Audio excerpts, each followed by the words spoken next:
आदाब अर्ज़ करती हैं। से आपकी नवाजिश। हाँ साहब, आपको ज़रा सी तकलीफ दूंगी मैं, माफ़ कीजिएगा।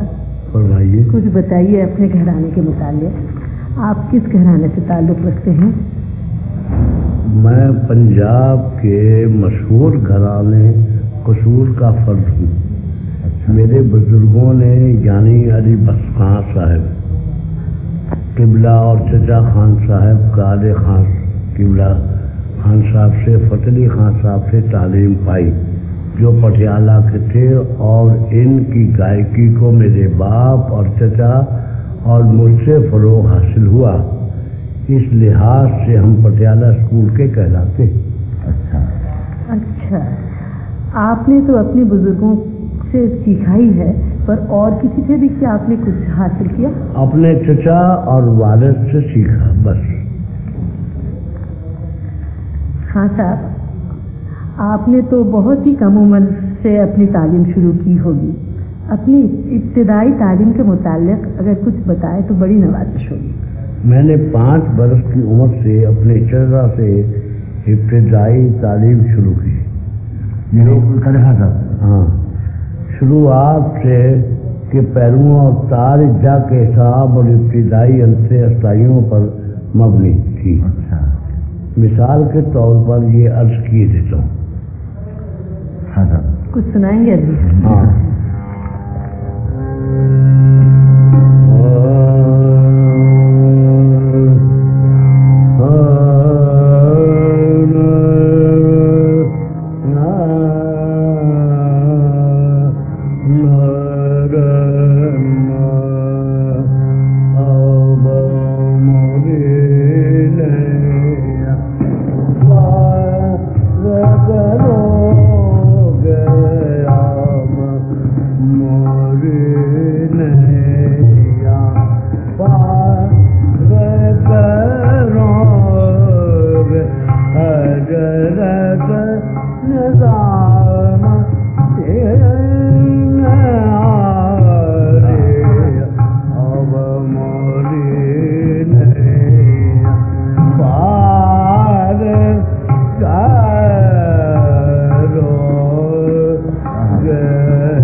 हाँ साहब, आपका घराना तो हिंदुस्तान के एक बहुत मशहूर घराना है।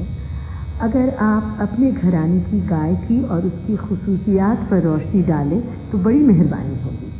अच्छा, हमारे घराने की गायकी मेरे कान में गाने से जाहिर है। जो भी अच्छाई बुराई है, हमारे घराने की गायकी में जिन चीज़ों को अहमियत दी गई वो ये है। सबसे पहले मुद्रे की शुद्धता, आवाज़ की खोल मूल, सुर का सच्चा लगना, अस्थाई अंतरे का भरना, फिरत को लय में करना, राग की सच्चाई का भ्रम रखना, बल की खूबसूरती से कटना और हमेशा का नित नया और विलंबपद को राग की वसुत के मुताबिक करना, और वो यानी कहना जिससे राग के तर्जुमे में फर्क ना आए, और राग अपने म्याद से गिरकर ठुमरी का अंग ना बन जाए। मतलब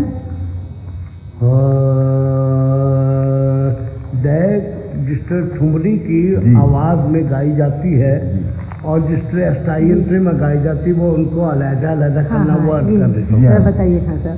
जब मोरी नैया पार करो, अब ठुमरी आई, अब मोरी नैया अब मोरी नैया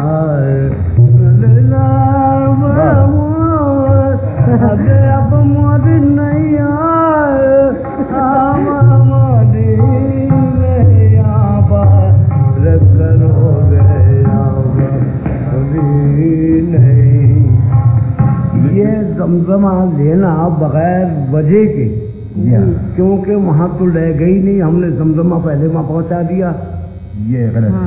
राग का धर्म यहीं से बिगड़ना शुरू हो जाता है जी।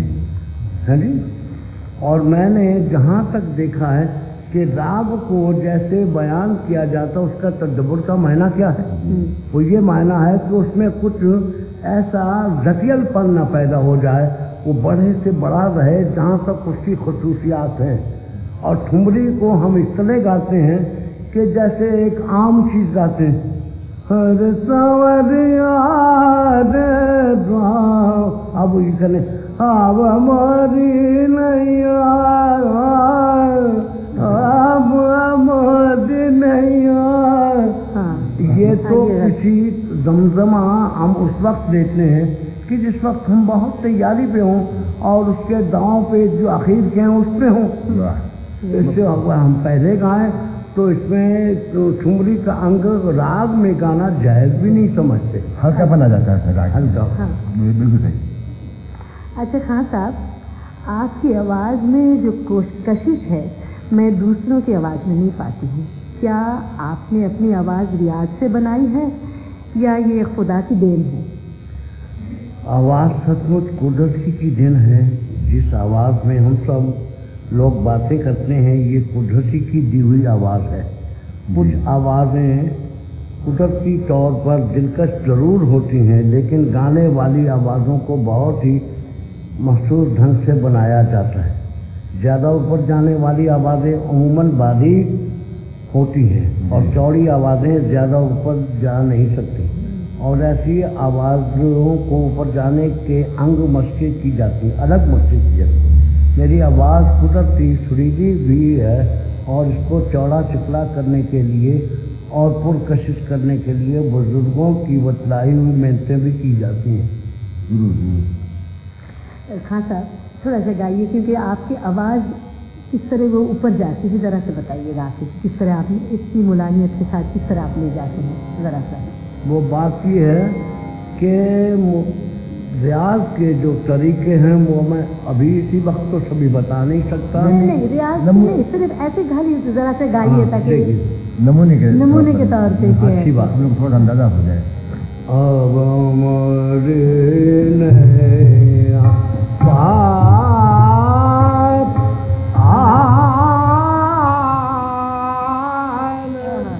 अब मोरी नैया अब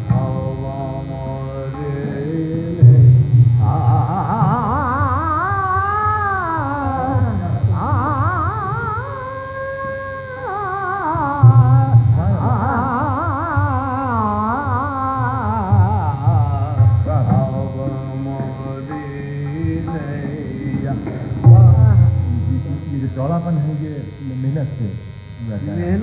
मेहनत भी इस तरह की जाती है। ये ख़ास तरीके बताए जाते हैं जो कि आम लोग नहीं समझ सकते इसको। वो कभी फिर आपसे सुनूंगी बात इंशाअल्लाह। अच्छा खान साहब ये बताइए कि आप ख्याल के तो उस्ताद तो है नहीं, इसमें तो कोई शक ही नहीं, पर आपकी ठुमरी जो है ना वो भी अपने ढंग की एक निराली चीज़ है। आप ठुमरी के मुतालिक अगर कुछ बताए तो बड़ा अच्छा हो। सुनने में आता है कि आजकल खास करके कि ठुमरी के 2 अंग है, यानी पूरब व पंजाब, इसके बारे में आपका क्या ख्याल है? ये बड़ा ही अच्छा सवाल है जो आपने मुझसे पूछा। ठुमरी का अंग तो एक ही है कि पूरब अंग क्या है, और ये हसीन ईजाद पूरब ही की है। अच्छा, तो पंजाब अंग कोई अंग नहीं है आपका? मैं अर्ज करता हूँ, इस चीज़ को ईजाद होकर गालबन 1.5 सदी के लगभग का अर्सा हुआ होगा। 50-60 बरस हुए कि इस चीज़ को पंजाब वालों ने अपनाया।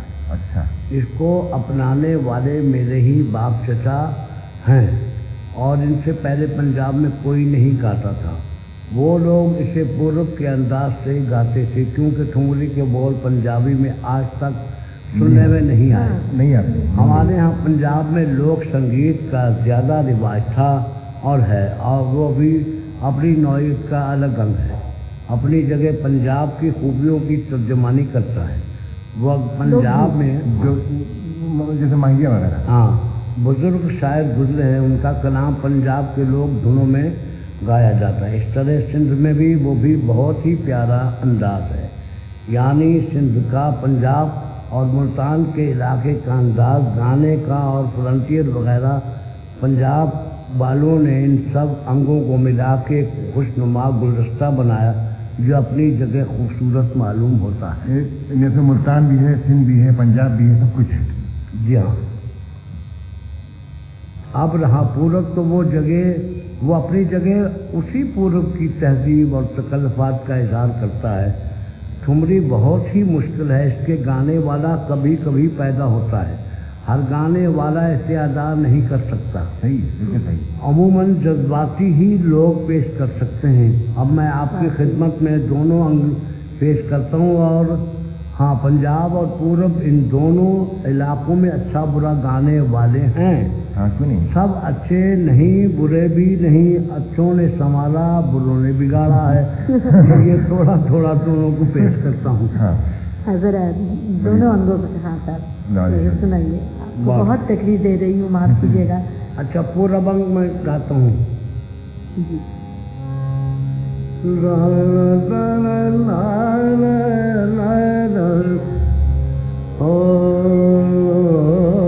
तुझी तेजची नजरिया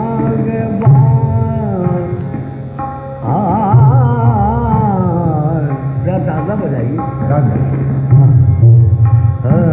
तुझी तेजची नजरिया के बार, नजरिया के बार, फिर नजरे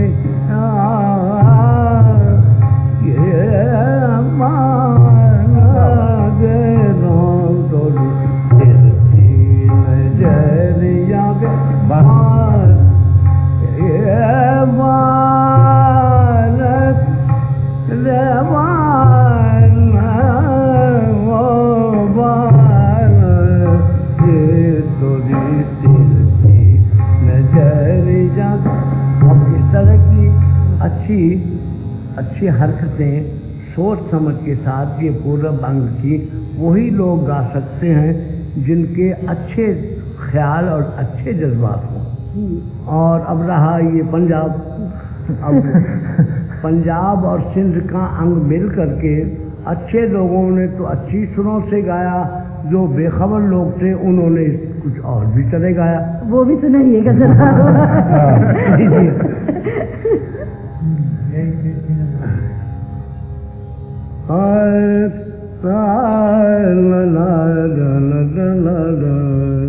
यही दादा था।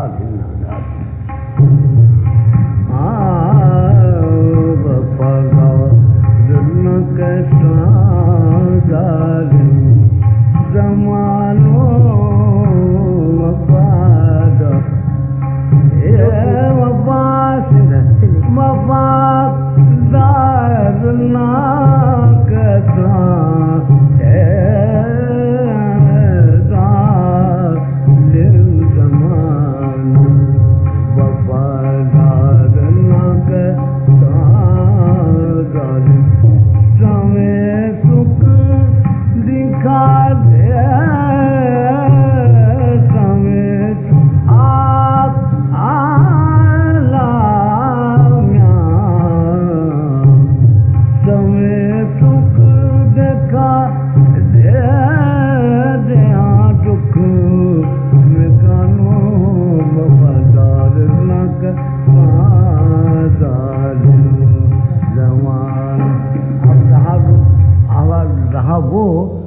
इसको बगाड़ते हैं।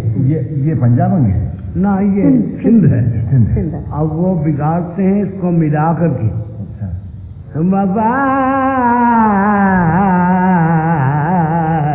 ना उसको आवाज लगाना आता है ना कुछ, वो सिर्फ इस सुर की धुन में वो पंजाब और सिंध का अंग मिला करके, वो ऐसे भी लोग होते हैं जो किसी के सिखाए नहीं, तो वो लोगों का अंग है। जैसे उर्दू वालों का अंग हिंदुस्तान,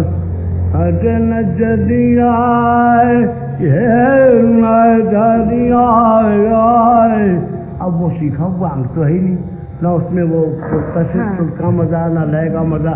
एक बात है वो कह दी। अच्छा, ये पंजाब अंग फिर कौन सा? पंजाब अंग जो ये तो सिंध का अंग है। जी पंजाब हानिया मता तेरी बंदिया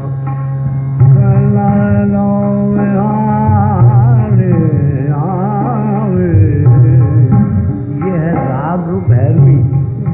ये राग भैरवी उसको शुद्ध करके गाना पहले हम बुजुर्गों से हम सुनते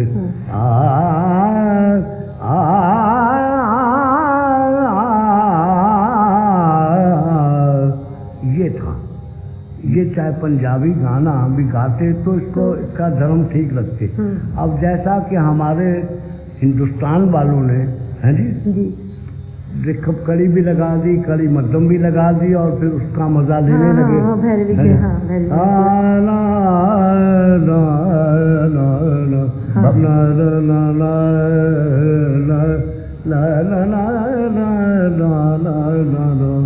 ये आप समझी? तो ये लगा दिया। अब ये शुद्ध भैरवी तो रही नहीं, है जी, ये शुद्ध भैरवी तो रही नहीं, क्योंकि शुद्ध में ये सब चीजें नहीं।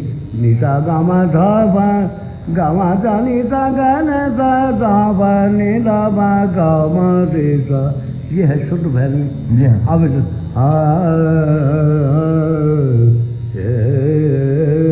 रस के बारे तोरे नाम, कड़ी मध्यम भी लगा दी, उसकी शुद्धता जाती रही, वो एक मिक्सचर बना दिया गया। जैसे ये उस तरफ वहाँ सिंध और पंजाब वो एक मिल गए। अच्छा, अब ठुमरी जिसे पंजाबन कहते हैं, लोग जिसे कहते हैं, कि आप तो कहते हैं ना कि उसको मिला के फिर वो खूबसूरत तरीके से कहता है, जरा वो भी ना। वो खूबसूरत तरीका मैं जिस तरह गाता हूँ, ना तो हिंदुस्तान अंग ना पंजाब अंग, वो जो खूबसूरत अंग वो ये है कि सुरों को अच्छे तरीके से लगाना। इनमें अंग ये नहीं कि मैं जैसे वो करते हिंदुस्तानी वो करने लगूं, जैसे पंजाबी करते हैं वो करने लग जाऊं, तो मैं तो गवैया हूँ, जो मेरी पसंद सुलझा हुआ अंग वो मैं खरीद के देता हूँ।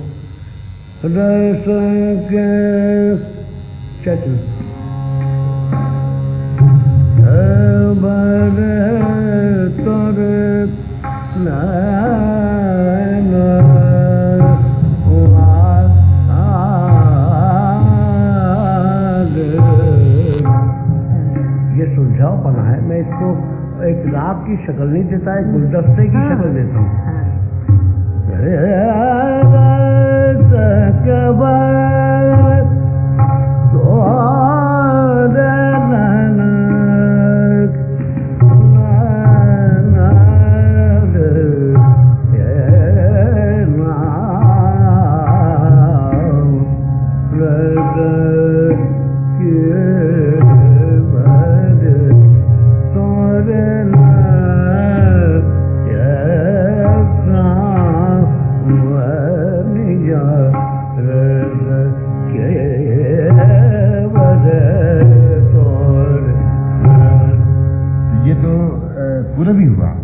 वो जो मैंने वो जो जोर से लंबे आवाज देने और कम करने वो नहीं किए। वो तो जो पूरा अंक जो बिगाड़ते हैं वैसे, मतलब सुलझा हुआ, मतलब ये है। तो आपके ख्याल में भी ये है कि ऐसे कि पूरा अंग और पंजाब अंग कुछ नहीं है, ठुमरी के एक ही अंग है जो सुलझाओ, जो सुलझा हुआ, जिसमें कि जज्बात इजहार हो किया जाए वही, और सुरों को इस तरह ना बरता जाए जिससे वो कुछ अपने म्यार से गिरे हो।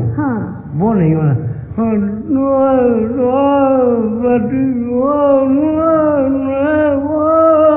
यूं ना हो। हाँ।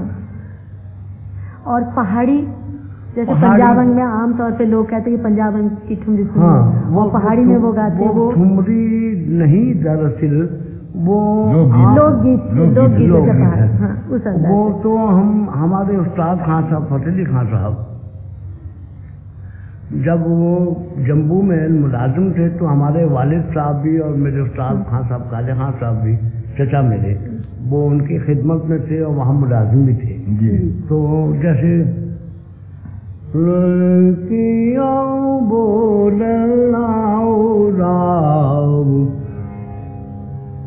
उनको कहने का ढंग, वो क्या जाने जो लोग नहीं, वो कुदरत से जो सुर का हिस्सा तो किसी में दिया ही हुआ है, कुदरत ने हिस्सा दिया हुआ है जरूर। अब वो चाहे सीखा हुआ हो चाहे ना, जो ना सीखा होगा वो तो यूं कहेगा वो ओ लड़ाए राम गाड़े कन किया। हाँ, पहाड़ी। हाँ, पहाड़ी का आम लोग तो अब आया हमारे उस्ताद के कान में भी आवाज, तो वो बोली अच्छी मालूम हुई। उन्होंने कहा स्वाड़े करना बोलना मालिए जान। अब उनकी आवाज तो ऐसी पर नबे चुके हुए, हाँ जामा पहना दिया। अब वो धुन हम लोगों को सब हमको याद हुई तो हम उसमें बहुत महव हो जाते हैं। अच्छा मालूम होता है, ये मालूम होता है ये पंजाब में ये आप ही लोगों का हक है जब आप लोग गाते हैं इस चीज को बहुत खूबसूरत तरीके से। हाँ, वो कुछ उन्हीं बुजुर्गों का सबका आवाज कलाम तो हमको उन्हीं की तो फैज मिला, मगर सरजमीन के भी कुछ, हाँ सरजमीन का भी होता है। यहाँ तक होता है कि हर जमीन, हर जगह, हर अपने अपने मुल्क के आदमी एक धुन में बसे होते हैं। मेरा जहाँ तक ये ख्याल हुआ है। सही जरूर। अच्छा खान साहब, आपने तो बहुत ज़माना देखा है और अच्छे अच्छे लोगों को सुने भी होंगे। ये बतलाइए कि वो लोग कैसे थे और उनकी गायकी की खुसूसियात क्या थी? पुराने लोगों की क्या कहने, ऐसे लोग आज कहाँ। जब उन लोगों की याद आती है तो दिल तड़प कर रह जाता है। आज ऐसे जब उन लोगों की याद आती है, मैं क्या उन लोगों के मुतल्लिक़ अर्ज़ कर सकता हूँ। वो लोग फनी लिहाज से बादशाह थे, जिनको भी सुना अपने अंदाज का निराला ही पाया। सबसे बड़ी बात जो मैंने पुराने लोगों में देखी वो ये थी अस्थाई अंतरे का भरना, राग को राग के मुताबिक गाना, आवाज़ में पुख्तगी, पायदारी, तानपुरों में आवाज़ की रचना जो आज ख्वाब होकर रह गई है। बात ख्वाम-ख्वाह की विनम्रत और ख्वाम-ख्वाह के राग और वक्त ज़ाया करना, ये सब उन लोगों में नहीं था। जो भी कभी किसी महफिल में गा कर उठता, एक हसीन नक्श छोड़ कर उठता था। तो खान साहब, कुछ ऐसे लोगों के दो चार के आप अगर नाम भी बताएं कि किस किस का गाना आपको अभी तक आपकी याद में ताज़ा है? हाँ, मैं खास बात हमारे उस्ताद परदादा उस्ताद खान साहब तानस खां के बेटे खान साहब उमराव खान साहब, जैसा अच्छा ख्याल का तरीका मैं उनसे सुना है जी, सुभान अल्लाह। वो भी अपने फ़न के एक ही थे। खान साहब नज़ीर खां, काले नज़ीर मुरादाबादी, वो भी लाजवाब हस्ती थी। उनके गाने में भी अजीब लुत्फ़ मैंने पाया। और खान साहब अल्लाह बल्ले खां, खान साहब नसीरुद्दीन खां, ये भी बहुत ही पायदार अच्छे बुजुर्ग। और इनकी विनम्रत में मैंने खूब मज़ा लिया। ये मालूम होता था कि विनम्रत है। अब जो मैं सुन रहा हूँ विनम्रत के बारे में, तो ये वक्त का ज़ाया करना सुन रहा हूँ। क्यों कि एक राग ऐसे हैं जिनके हमारे बुजुर्ग कहा करते थे कि भाई चारों चीज़ें इसमें मौजूद हैं, सारी चीज़ें। अब ऐसे ऐसे कुछ राग हैं कि वो मज़ेदार नहीं है। मसलन ऐसे राग जिसमें कड़ी गंधार दे दी, चारू कैसी बना दिया उसका नाम है जी। वे चारू केजी तो खान साहब दक्षिण के राग है। मुझे इससे मतलब नहीं, दक्षिण का हो, पूरब का हो, पंजाब का हो, कोई भी हो, मुझे तो राग की शुद्धता से मतलब है जी। सारे गामा लिहाज मुझको ये मालूम हुआ पहले उसके गाने से, क्योंकि पंचम तकी रहा तो मैंने कहा शायद कोई बिलावल गाने लगा। सारे गा प म रे सा एकदम निधा जो नीचे किया तो मैं हैरान हो गया। गा म प म रे सा नि दो नी सा नि गा म प रे सा नि धा प म रे सा। तो मुझको कुछ अजीब सा मालूम हुआ। कहो तो मैं एक मजाकिया बात भी कह दूं इसमें? कह दीजिए, जरूर कहिए। मुझे ये मालूम हुआ कि 5 सुर तो हैं जौनपुरी के ठीक, ऋषभ, तीवर, गंधार कोमल, मध्यम कोमल, धेवत कोमल, निखार कोमल, 5 हो गए। अब 5 जो हो गए तो ये गंधार भी एक ऐसा हो गया जो 2-3 को वहाँ नहीं मिलता। तो मालूम हुआ कि चारों सुरों ने इस गंधार पे केस कर दिया, इसके लिए चारू कैसी नाम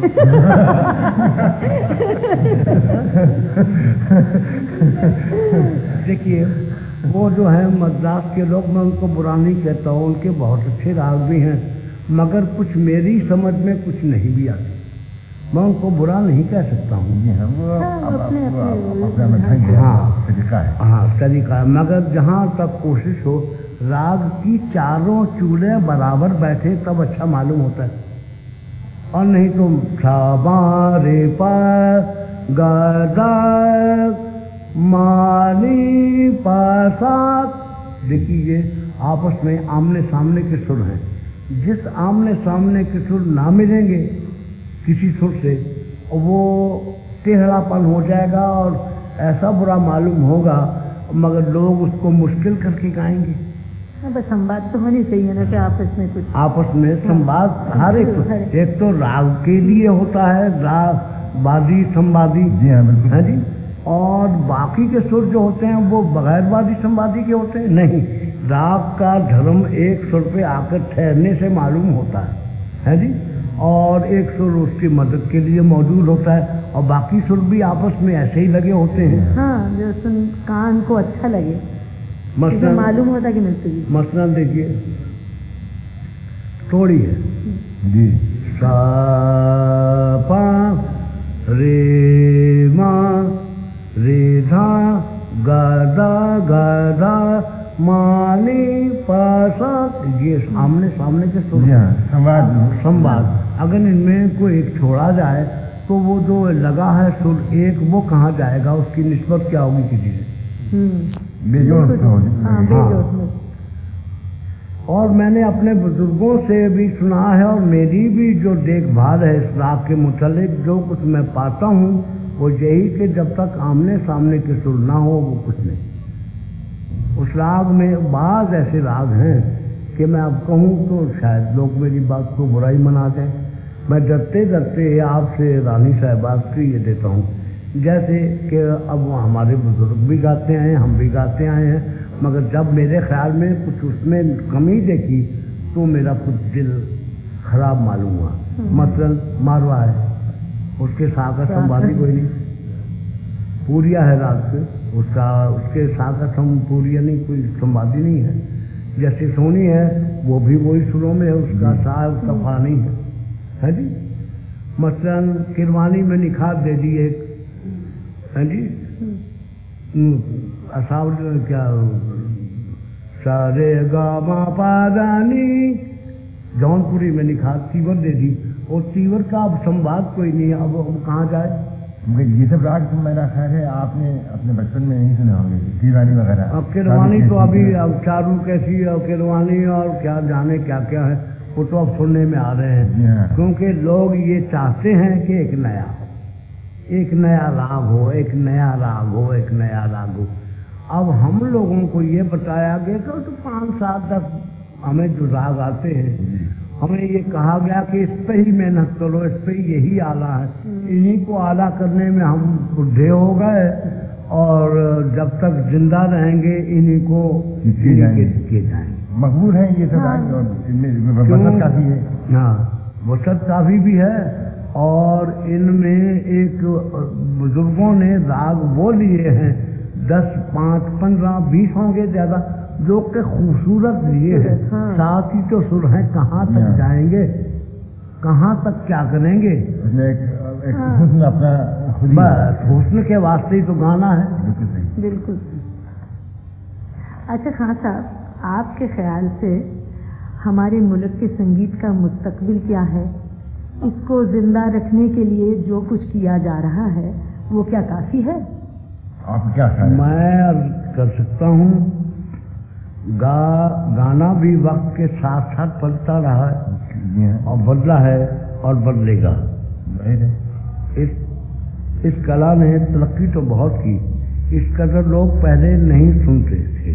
ये कॉन्फ्रेंस और गाने बजाने के इज्तिमा पहले सब नहीं होते थे। आजकल ये चीज़ बहुत ही अच्छी है और हमें मालूम होता है कि हमारी कदर अभी हुई। लेकिन इसके साथ साथ ये भी कहना पड़ता है, जो लोग हजारों की तादाद में हमें सुनने आते हैं, इनमें सही मानों में कितने जानने वाले हैं, ये ज़रा मुश्किल हो जाती है बात। पहले वक्तों में ये होता था, राजा नवाब या ताल्लुकदार वगैरह, उनमें 80% लोग समझदार होते थे और 20% फकत दिलचस्पी लिया करते थे। ये तो खैर इन लोगों की बात है, कला और कला की पालना करते थे। अच्छा। ये मेरे मुंह से कुछ ऐसे लफ्ज निकल जाते हैं, कुछ जहाँ लेकिन वहीं का गिर्द पेश बड़ा समझदार होता था। हर राजा के यहाँ 20 गाने वालियाँ हैं जी, और सितारिये, सरोदिये, कत्थक मुलाजिम होते थे। उनमें वाहवा लेना कोई मामूली बात ना थी। वाहवा लेना बनिस्बत पैसे लेने के आसान ना था। आज काम को जिंदा रखने के लिए बहुत कुछ हो रहा है। हुकूमत की तरफ से पूरी इमदाद और सरपरस्ती है।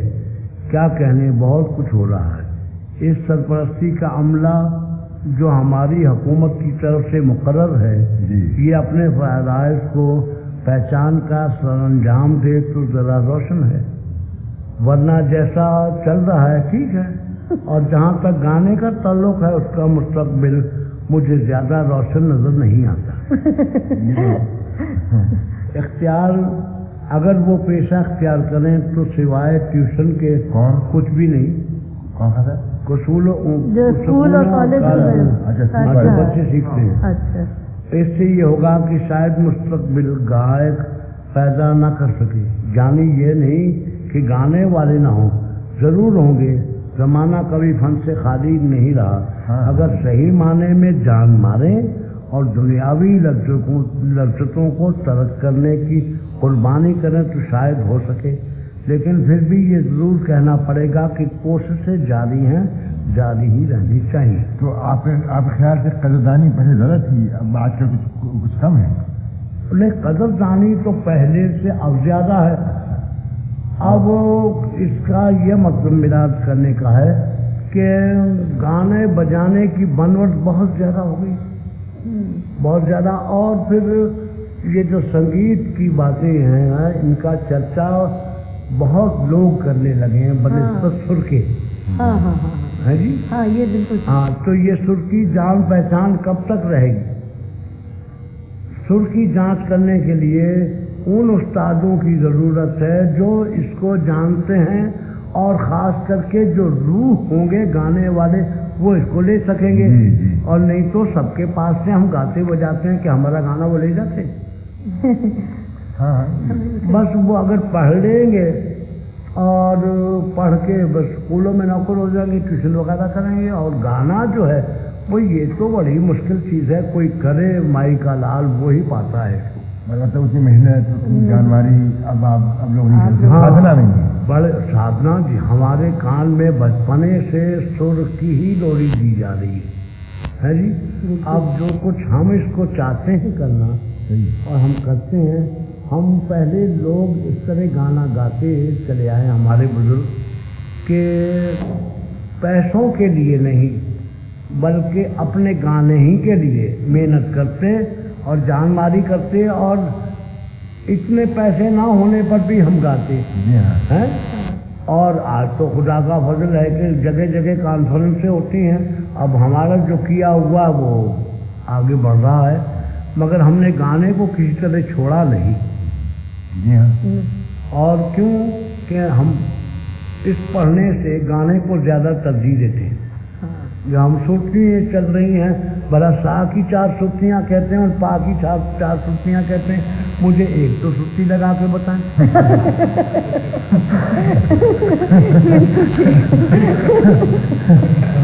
सही है। मुझे मालूम होता है कि सा की सुर्ती लगाएंगे तो बेसुरे हो जाएंगे और पंचम की सुर्ती लगाएंगे तो बेसुरे हो जाएंगे। मतलब मैं लगा के बताऊँ?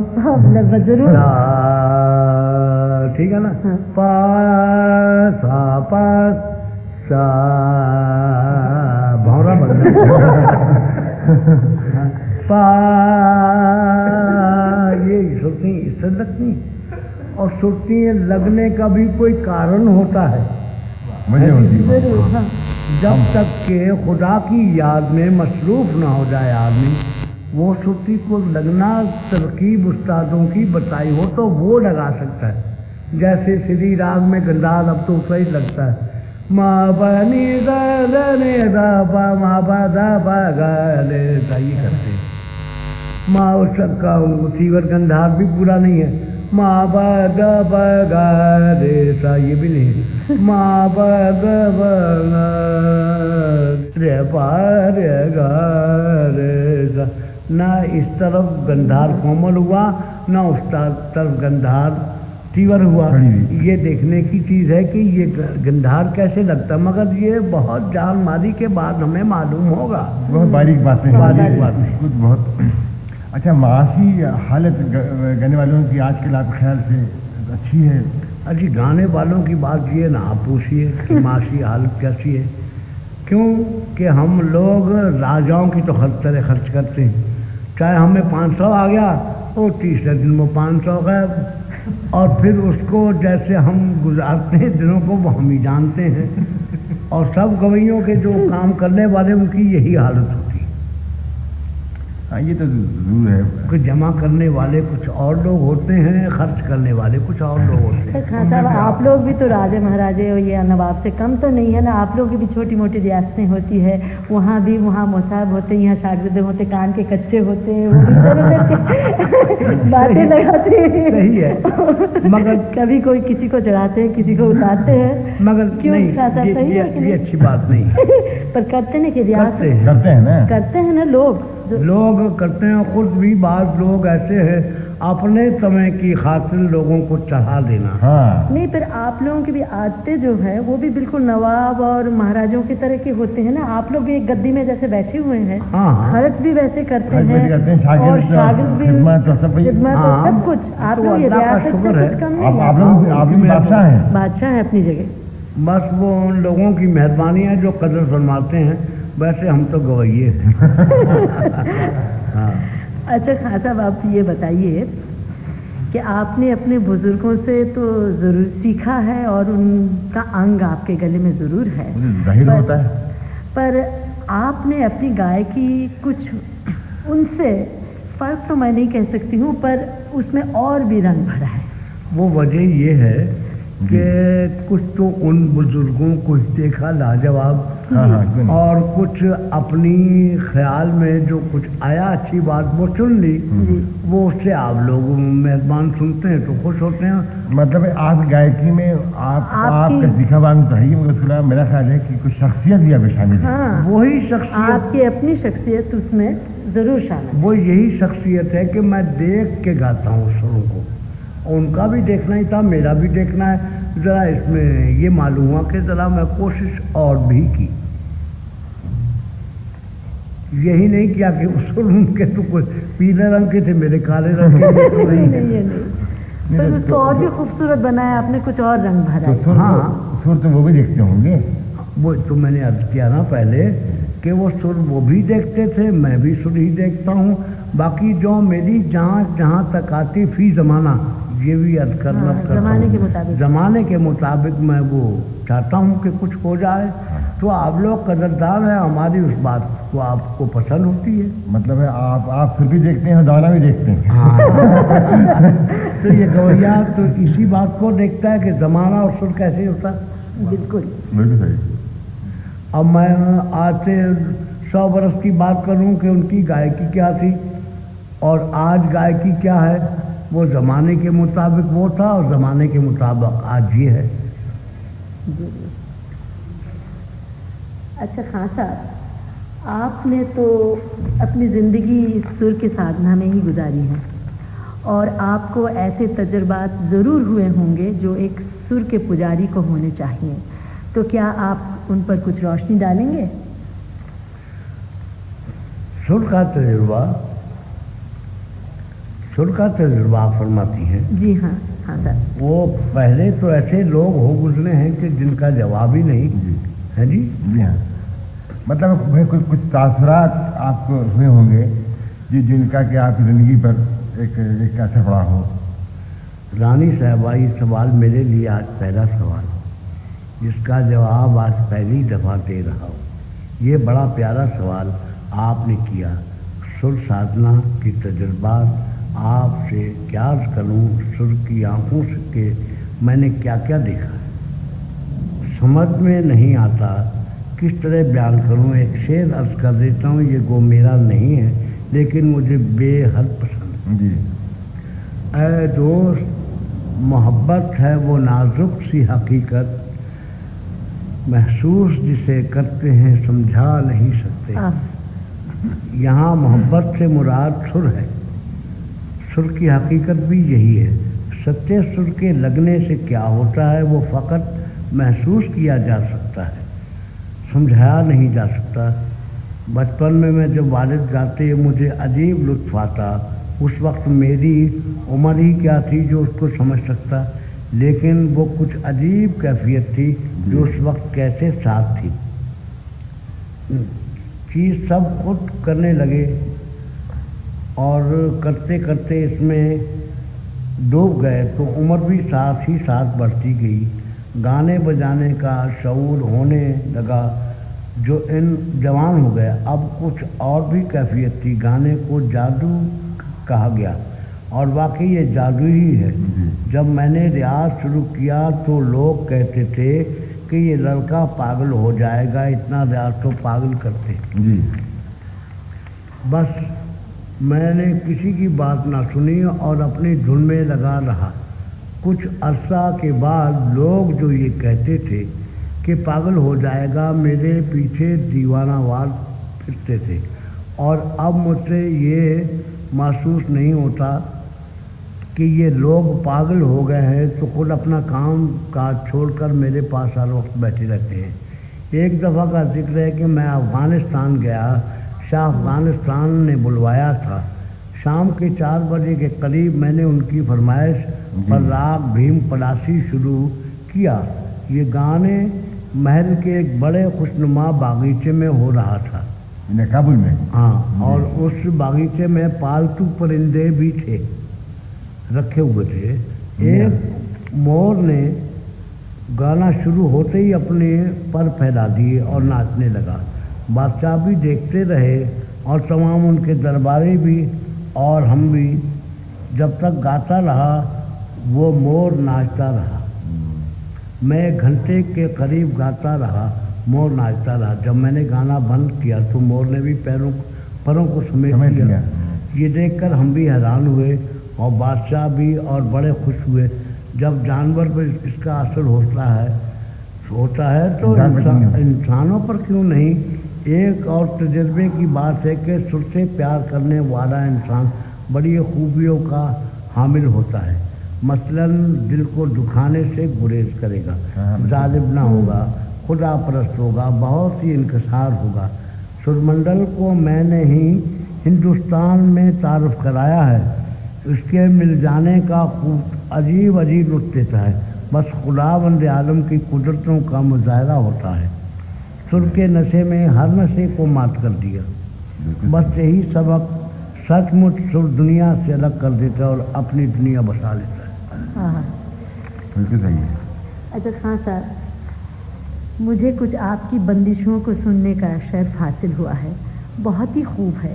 क्या कुछ अपनी बंदिश आप सुनाएंगे? अच्छा, अगर तकलीफ ना हो तो कुछ जैसा आप सुनाइए। फरमाएं। मेरा जरूर जरूर, कुछ ख्याल भी और ठुमरी भी, दोनों सुनाना है। अच्छी बात। अच्छा, पहले मैं ख्याल हाँ हाँ जरूर। मटन कामोद में भी ख्याल एक मैंने बनाया है। अच्छा, ये सबरंग किसी के जो चीज़ें वो आप ही की हैं शायद। हाँ, ये मैं ही गरीब हूँ जो सबरंग का तखल्लुस करता हूँ।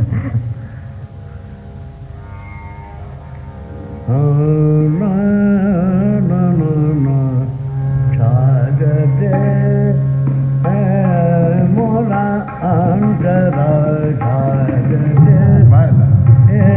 मोरा अंतरा घर जान मैं करे कत जब लोग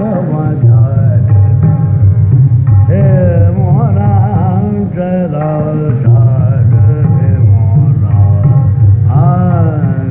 चरा चार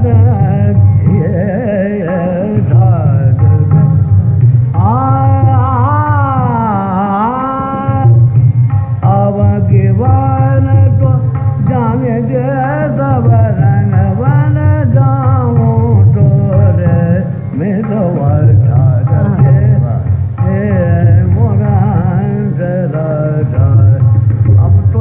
कि अब मैं बूढ़ा भी हो रहा हूँ और कुछ मैं बीमार भी हूँ। अभी कुछ मेरे से अदायगी पूरी नहीं होती। मैंने ख्याल ऐसे कई बनाए हैं और अपनी ठुमरी भी बनाई है।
मैं ख्याल गाने वाला हूँ। अब इसको ठुमरी गाऊंगा तो उसमें बेसुराम तो नहीं लूँगा और ऐसा भी नहीं करूँगा गिर जाए।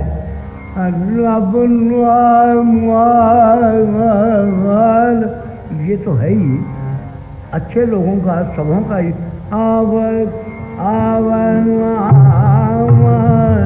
वही तान है जो मैंने इस तरह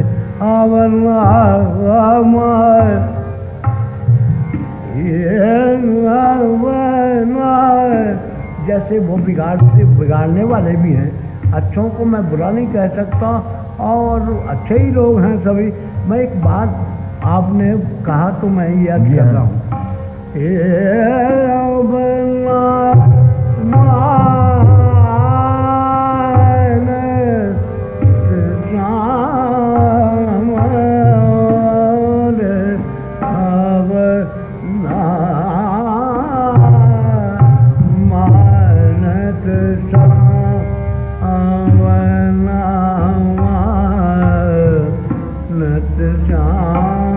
खूबसूरती के लिए मैं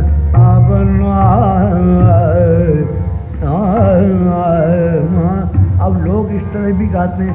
अब उनको सुनते तो सभी हैं, अच्छे बुरे सब कोई सुनते हैं। मैं किसी का नाम नहीं लेता, मगर मेरे ख्याल से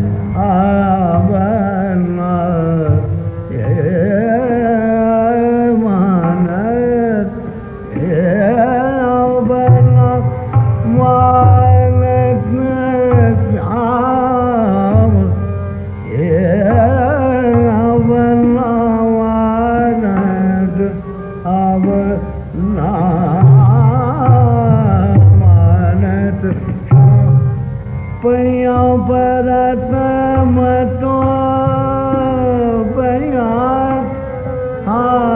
पैया ये पैया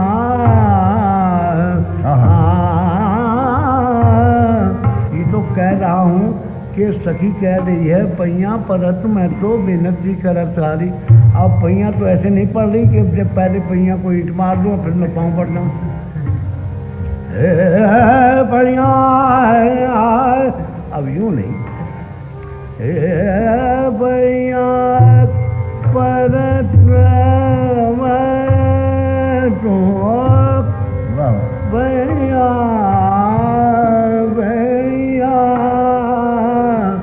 मैं उसको देखता हूँ कि जैसे बोल है और जैसा मैं अदा कर सकता हूँ, जहाँ तक मैं सारे ज़माने से अच्छा नहीं हूँ, मैं ये कोशिश करना चाहता हूँ कि ये सुर की अदायगी इस तरह होती है वो बयान करता हूँ। एक इसमें बेचारगी एक मांग थी। हाँ, जैसे लफ्ज हो कहने में जो आ जाता है, आप क्या कर रहे हैं वो कहने आप क्या कर रहे हैं, ये भी भावना है। और एक जोर से कह दिया, एक आहिस्ता से कह दिया। अब उसको गाने वाले को देखना चाहिए कि किस तरह याद आओ, बस इतना सा मुझे आता है। और क्या, मैं सबसे तो अच्छा हूँ नहीं। आपने बहुत तकलीफ की, मेरा ख्याल आप बहुत हिम्मत की आपने बहुत। अब आपको तकलीफ और नहीं दूंगी। बहुत मशहूर से हम लोग ये सुनते आए हैं कि हमारे बहुत से राग लोक गीत की धुनों से पैदा हुए हैं। वैसे कहने के लिए तो बहुत लोग इसके विषय में कहते रहते हैं, लेकिन अमली तौर से ये करके दिखलाएं कि किस तरह से एक धुन से हमारा राग पैदा हुआ है, ऐसा मैंने बहुत कम लोगों को देखा है। मैं समझता हूं कि आप इस पर कुछ रोशनी डाल सकेंगे। आपकी बड़ी नवाजिश है, आपने ये फरमाया। मैं इतना काबिल तो हूँ नहीं कि मैं कुछ बयान कर सकूं बड़ों के मुतालिक, मगर ये मालूम हुआ कि खुदा ने जब हमें पैदा किया है दुनिया में जी, तो शहरों में सुर बांटे गए, शहरों में बांटे गए।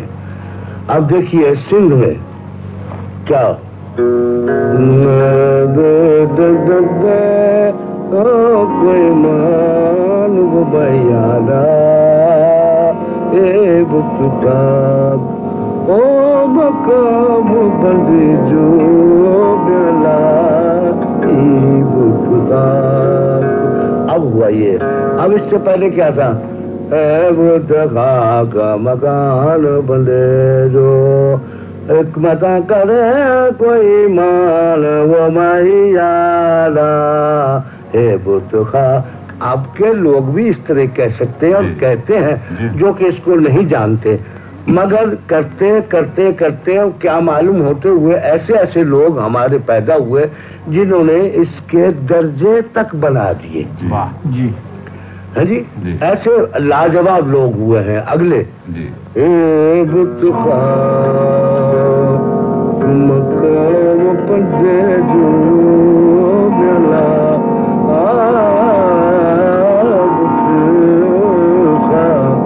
तो उस्तादों ने लेते ही इसको जयजयवंती ले दिया। अच्छा, यहाँ से अच्छा, यही सुर है जयजयवंती।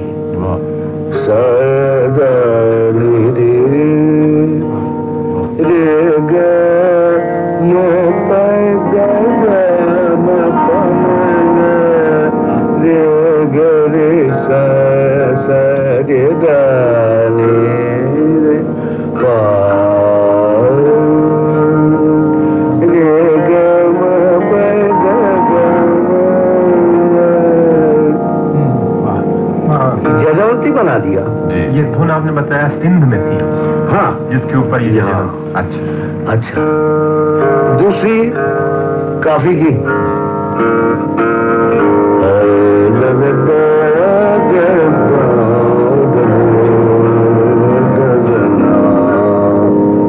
काफी की धुन है। ये सिंध काफी की है। चंगू बलो साईं तगड़ो ताज़ो, चंगू बलो साईं तगड़ो ताज़ो, बत करे तोड़ा मन मुझा जाने, चंगू बलो ओ चंगू बलो जुबान क्या है? सिंधी जबान है। समझ तुम्हारों ने इसकी काफी ठास निकाला, उसका नाम रख दिया काफी। सारे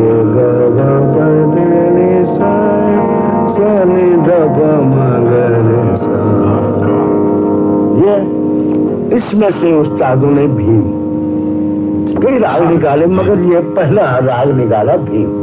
सा गा मा पा नी सा सा नी दा पा मा गा रे सा। ये हंस गया उस्तादों ने राग। और कई जैसे बागेश्वरी है जी, ये भी इसी का है। और कई कानरे काफी के ठाट के मुतालिक बना दिया। उससे मैं इतना नहीं कह सकता हूँ कि वो क्या क्या कर गए, उनका जवाब नहीं वो बुजुर्ग ऐसे थे। और सुनिए, बिलावल कौन कौन से मुल्कों में गया बिलावल? कश्मीर में, बंगाल में।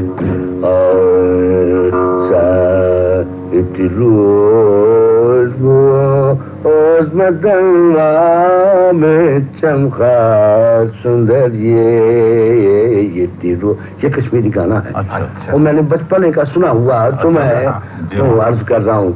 तो करते करते उस्तादों ने इसको बिलावल लिया, इसको ही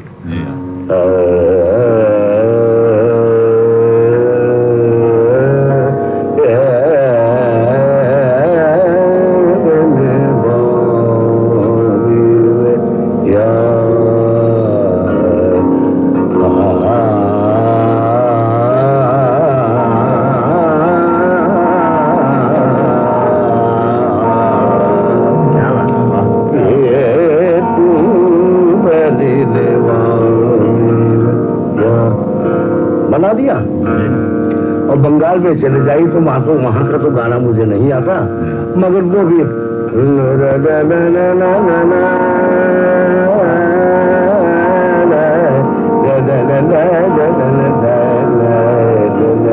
भी इसी धुन को लेते हैं, इसी ठाट को लेते हैं।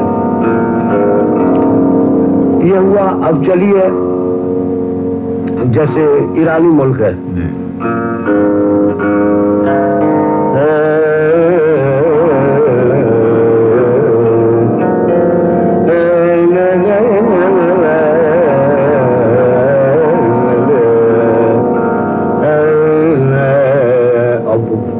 नहीं आते, उनकी धुन को मैं कहता हूँ कि किस धुन में है, वहां से भैरवी पैदा हुई। अच्छा।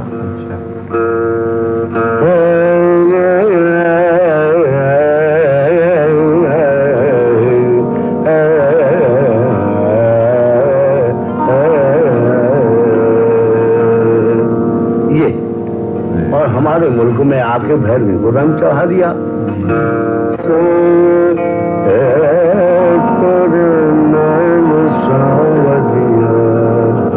वो आती चली गई। पंजाब में भी इस तरह हमने सुना है।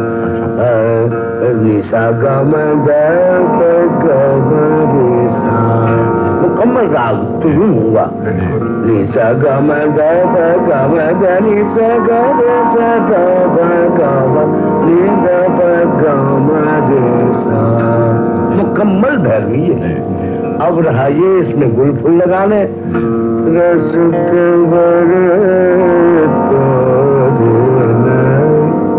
खूबसूरती कर दी। ये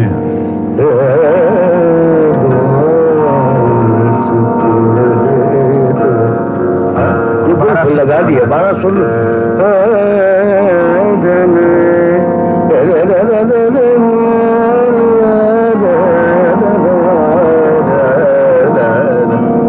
लगा दिए उस्ताद ने।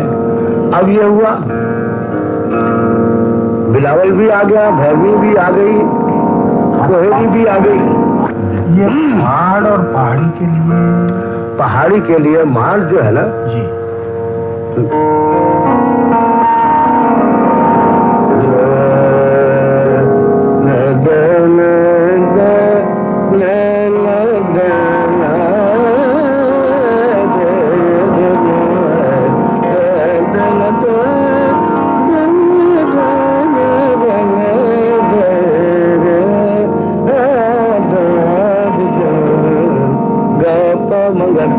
सरजमीन पे ये छाया हुआ है। आज जिससे सुनिएगा इसी धुन में गाएगा मान।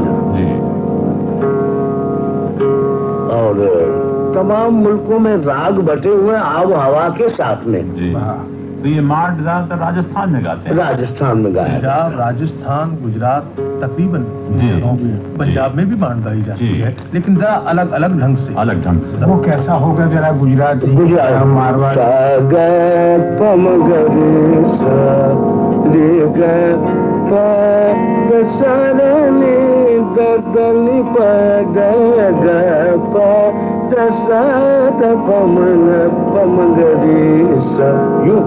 और लाहौर में पंजाब में इस तरह गाय सारे